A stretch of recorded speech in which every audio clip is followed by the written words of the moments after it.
Hi, Pastor Steve here in beautiful Visalia, California. This is Happy Thoughts. This is Happy Thoughts on the topic of stuff people say about Christianity. I want to do a quick pickup of episode 1 and then move on to today's topic, which is that all Christians or most Christians are hypocrites. So before that, episode 1, we talked about the accusation that Christians have killed more people and made more wars than anybody else in history. Blatantly untrue. In the remarks that I received back, which I very much appreciated, it was pointed out that the kind of thought that I was talking about was a nuanced thought. And even though it was nuanced, I had not addressed the fact that it in World War II and in other American wars and many European wars, either the king or the president or the head of state would have been Christians who went to war and had other people who were also Christians fight in those wars. And so I wanted to address that just a little bit. Having a president who is a Christian or a prime minister who is a Christian does not mean that if a nation makes the decision to go to war, it is a Christian decision. It doesn't mean that Christians are trying to kill other people for not being Christians or for being even a different kind of Christian necessarily. So while it's true that the heads of state in some of our largest and bloodiest conflicts have been Christians, it is also at the same time true that those were not Christian wars. It wasn't on behalf of Christianity and against non-Christians in any fundamental way. So that needs to be said. One other thing that I should have included and didn't is that coming out of World War II, Christian theologians and really Christians all over the globe wondered about how to square the fact that our faith calls for us to turn the other cheek and to go the second mile, to forgive, to love our enemies as ourselves, with the fact that Christians had been called into war and had been taught and followed through on how to kill other soldiers and how to do the things that are necessary to win a war. Out of that kind of conflict of conscience and that soul searching that happened at that time, one of our own in the United Methodist tradition, Reinhold Niebuhr, and other major league philosophers and theologians, they came up with what is commonly referred to as the just war theory. And here is the just war theory in a nutshell. So Christians go to war and kill other human beings and can do so righteously or as righteously as possible when these circumstances are evident. And the circumstances are that they are going to war to intervene in a situation in which people are being killed who cannot defend themselves and who are being killed for reasons that are themselves unjust. So World War II was a war of aggression on Germany's part. Germany, except for Hitler, was still a Christian nation. But the United States had done what it felt like it had to do for self-preservation so that Hitler wouldn't win the war, because that might have been bad for us. But in addition, we supported people who were being obliterated by the Nazis, who didn't have, by the people who were losing the war, didn't have armies or the preparation or the wherewithal to stop the Nazi aggression. And in retrospect, we know that we were also aware of the extermination camps. So a just war, and the caveat would be a war as just as it can be, is a war in which you're advocating to save the life of human beings who do not have a way to save their own life. In the conflict right now between Russia and the Ukraine, the United States is offering aid in many forms, right? Advisors and equipment of all kinds to the Ukrainians, but we are not sending our people to war, in part because the just war theory says that we shouldn't. The Ukraine is able to defend itself, and supposedly experts think they match up pretty well with Russia. So while we have picked a side and we are supplying the implements of warfare, our nation is not, in fact, at war. And all of those kinds of decisions are made based on this just war theory. So Again, it isn't true that Christians have, for Christian reasons, caused more warfare and death and bloodshed than anybody else. Goodness, Pol Pot, Stalin, um, just those two names alone, you start adding up the millions that were killed under their leadership, which was defiantly anti or non-Christian, and it's just not a factual truth. But it is interesting, I think, when thinking about warfare, to talk a little bit about the just war theory and to realize that these things have nuance of thought and application. And in these discussions in Happy Thoughts, that's what I'm aiming for, right? I'm not aiming for a gotcha or a complete shut out of opinions that are contrary to mine. I just want to have an intelligent conversation that tries to have nuance, both about what the truth is in the things that are said about Christians, as well as what a fuller truth might be from the Christian perspective that explains why we have some of the problems, or even just confesses it and then talks about what we might be doing. So now we're going to move on to today's topic, which is Christians are hypocrites, and the generalized stereotype of that criticism is that people say some variation of "I believe in God," or "I guess there might be a God, but I'm never going to go to church because Christians are just a bunch of hypocrites." And then you can line them up and shoot them down. Right? There is a long list of leadership in Christians, as well as an even longer list of local Christians who attend their local church that everyone knows are high level hypocrites, that they're just acting abysmally. They're pronouncing judgments on people. They're saying that you have to live this way or do this, and they are turning around in their own life and doing the exact opposite. So the criticism on the face of it is absolutely fair. Christians are a bunch of hypocrites. Here is the nuance and the I hope thoughtful response. Everybody that I've ever met or heard of is a hypocrite on some level. So it becomes a matter of degree. And the type of hypocrisy that sets people off enough to say, I would never go to church, or right, they're all just a bunch of phonies, the kind of things that are said. They absolutely do exist in the church. So let's look at the case of Ted Haggard in Colorado. He was a mega church pastor, kind of slick and plastic in my opinion. And he built a very large flock based primarily on sexual purity. So he preached for sexual purity, and he preached fiery sermons against homosexuality and other sexualities that he did not find to be biblical. A lot of money involved in that, a lot of power, a lot of prestige, had a radio show, television show, all those kind of things. And lo and behold, it turns out that Ted Haggard is a practicing homosexual who hires male prostitutes when he travels around, and had a few male prostitutes there in his hometown in Colorado. So that type of hypocrisy, right, will drive you to distraction, especially if you're not careful and you decide that Ted Haggard is the example of all Christians, or even the vast majority of Christians in that kind of really crass and horrible hypocrisy. So the first nuance is, of course, he is not.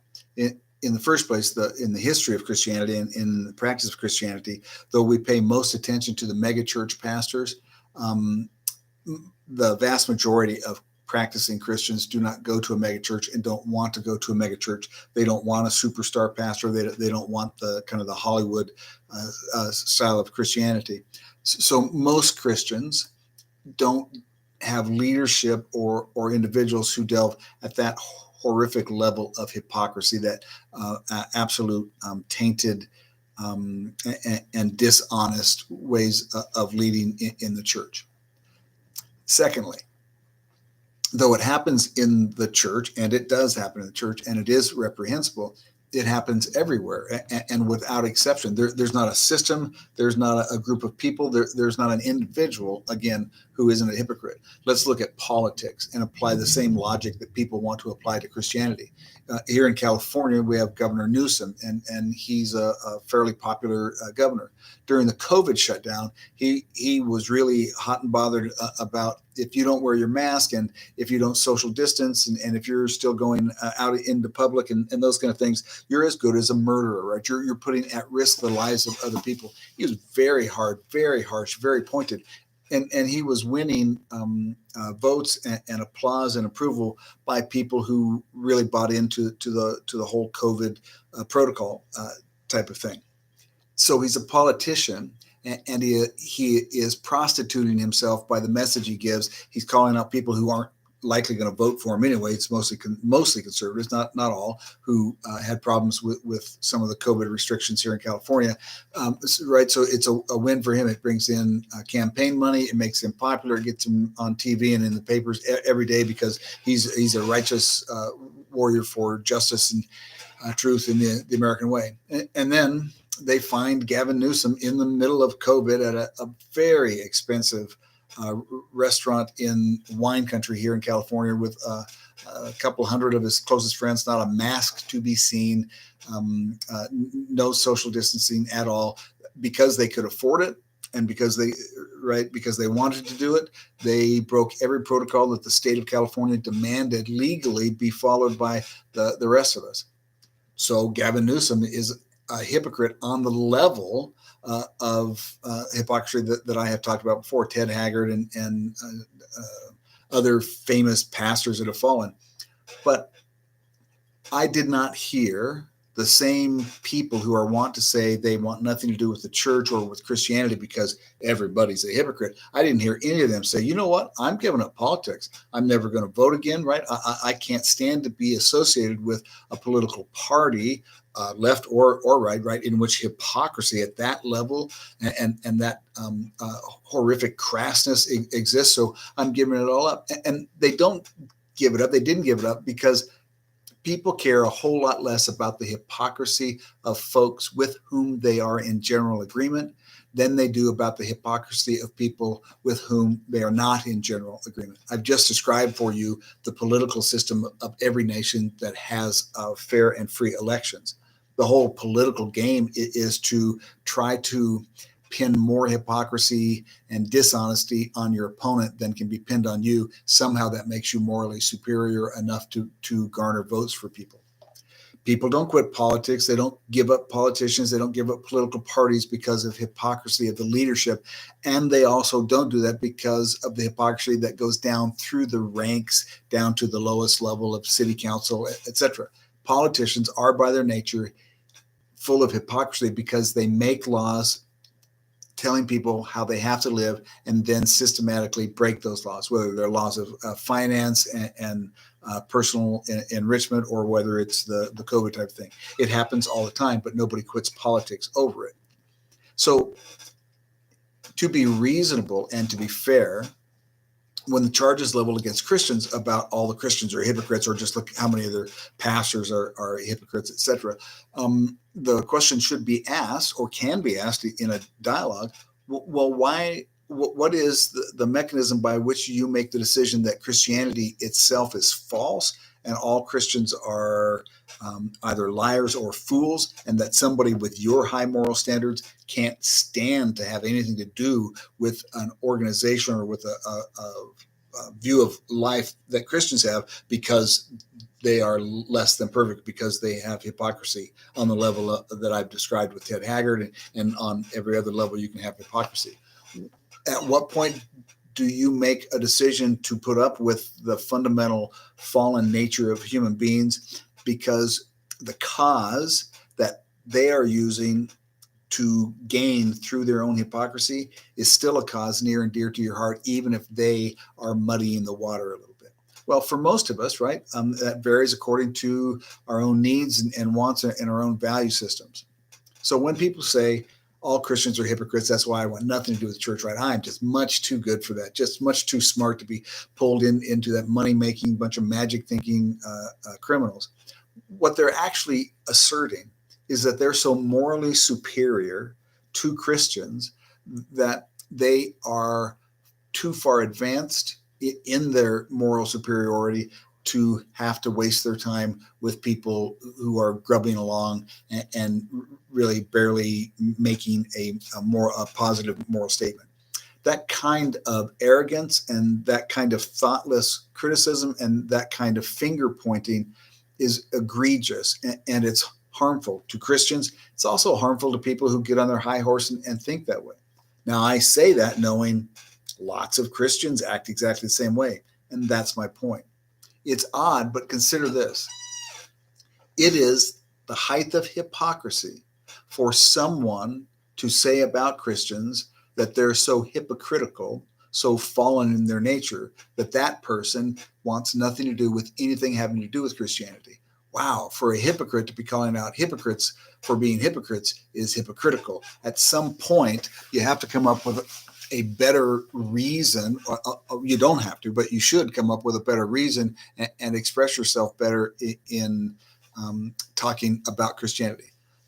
Now, I'm going to read to you my first reaction, which was on a different level on hypocrisy, and that is this. When people call out Christians for being hypocrites, and they use that reason to say why they don't go to church or they don't believe in the tenets of Christianity or whatever else, my reply most often is that it's obviously true that Christians are hypocrites, and I am, in many cases, a happy hypocrite. And what I mean by that is, in my life as a Christian, I, as a preacher and just as a practicing Christian, believe fervently that there are certain things in life that every one of us should be doing. And at the heart of the matter for a Christian is we should be forgiving people even when they hurt us. We should be turning the other cheek. We should be advocating for people even when those people are trying to harm us. Those are the highest ethics in Christianity. I say that I'm a happy hypocrite because I am trying to do all of those things, and I have failed all along the way, more or less, but I have failed. I haven't yet learned to fully and perfectly forgive people who have intentionally harmed me. I am much better at genuine forgiveness and being free from that than I was 10 years ago. But all 10 years, I've been advocating that everybody should be forgiving because it sets you free. I advocate principles so very high and so very pure that I can't yet live into them perfectly. That makes me a hypocrite, but it makes me a hypocrite who has chosen a system of beliefs and a way of living that I think we should all aspire to, because when they are gained, or when a gain is made in the endeavor to live into those truths and those ways of being, not only is our life improved, but the life of other people is improved. And if more people tried hard to live into the ethics of Christianity, even though we would all fail and be hypocritical, if we were sincerely trying and we were giving ourselves an allowance for having to learn how to do these things, having to learn what system or what ways of prayer and thought and practice add up to actually releasing our heart, it would be a better world. It would simply be a better world if more people were peaceful, and that's the end result of that. But it's not practiced by anyone that I know. Certainly not by the papacy, not by pastors like myself, not by anybody. I guarantee in the system that I've been involved in the United Methodist Church, there is very little forgiveness, very little sympathy for people of my particular viewpoints, right? I'm a biblical Christian and relatively conservative, and I exist in a very liberal church. They hate my guts, and they do everything they can, as frequently as they can, to harm me or to harm my reputation. Still, I don't quit the United Methodist Church. I don't quit the church, even though I've had up close and personal dealings with people whose hypocrisy at the level of being a Christian was astounding to me, even though I'm a hypocrite. I don't quit the church because they're not the church. I don't quit the church because my belief in the living Christ and my relationship with the one who created all things is not dependent on somebody else being perfect. It is drawing me toward a life that is more and more in line with the teachings of Christ. Their hypocrisy, it offends me, obviously, because it harms me. But I'm always aware my hypocrisy has done the same thing to other people. So I just try to be mature about it. If somebody in the hierarchy of our church harms me, when I am in the process of trying to work through it and forgive them, I have to factor this in. Well, they probably profess a much higher ethic than they're living out. And like myself, they simply haven't learned how to fully live into that. That allows me to pray for them genuinely. It allows me to release much of the pain and the anger and resentment that used to go along with those kinds of encounters. And it allows me, or pushes me, encourages me to work harder on my own hypocrisy.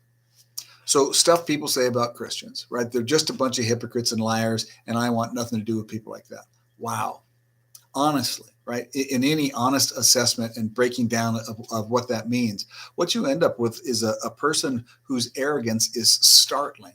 Either it's arrogance or it's arrogance combined with ignorance. To believe that the hypocrisy of Christians is so bad that a person would be tainted by pursuing the truths of Christianity is an illogical excuse.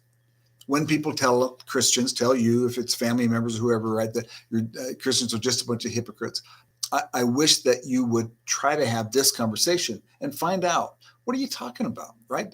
Do you vote? Are you a part of civic engagement in your community? Are you part of the Scouts? Are you part of athletics in school? All full of hypocrites, all full of people whose value systems are not lived out fully, and sometimes people who propose value systems that they're behind the scenes absolutely breaking. Christians would say it's a fallen world. And if you're looking for absolute perfection before you cede yourself to service of an organization or a thought process or a faith tradition, you're going to find that there are none. None. We believe Christ was perfect, Christ alone. All of the people of the Christian church are hypocrites. We sure are. I aspire to a level of hypocrisy that shows I am intent and sincere in my pursuit of the highest values in the Christian faith. I likely will never attain them fully, but the effort to live into them, though it is by definition full of hypocrisy because of my failings, makes my life have a sense of hope and a sense of purpose that it would not have in any other way. So, again, the criticism is true on its face level. All Christians are hypocrites. Some really egregiously so, right? Where you just have to remove them from office or something has to be done. But most of us know more or less than all the rest. The operative question for me is, would I rather cede my heart to the Democratic Party or to the Republican Party and put up with their level of hypocrisy and what goes on in politicians? Would I rather pour all of my energy into the political realm or anything else? Or do I choose to pour my energy into the church because of what it professes, even if it doesn't live into it? And for me, the answer is the church comes first, always, right? My faith comes first. And then I am a political being, right? I hold my nose and figure out who I'm going to vote for and what programs I think are best. But I don't hold politicians to some standard that they have to be saintly in order for me to be a part of the party or in order for me to be supportive of them, because I'm grown up. I am still maturing, but I'm relatively mature and I'm able to think past that. If you have somebody in your life who's levying the accusation that all Christians are hypocrites, recognize that some of it is based in immaturity, some of it is based in arrogance. And also, I would encourage, recognize that you have an opportunity to have a sincere conversation with them about hypocrisy and about what is so repulsive. What do they actually expect of Christian leaders? That we would lose our humanity and be perfected while we're in the flesh? What level of hypocrisy is acceptable to them? And are there churches or pastors or lay people who practice the Christian faith who fall into that category of acceptable hypocrisy? Certainly there are. Those are the kinds of conversations I think that would be more fruitful than simple name calling and dismissal of one another. So that's Happy Thoughts for this week. I thank you for tuning in. And next week, we'll pick up another line of thought on what people say about stuff people say about Christians. I do hope that you're having a great day. I am enjoying this series thoroughly. I really enjoyed getting the emails and the text messages from folks who commented last week. So please don't hesitate to do the same this week. God bless. Bye-bye.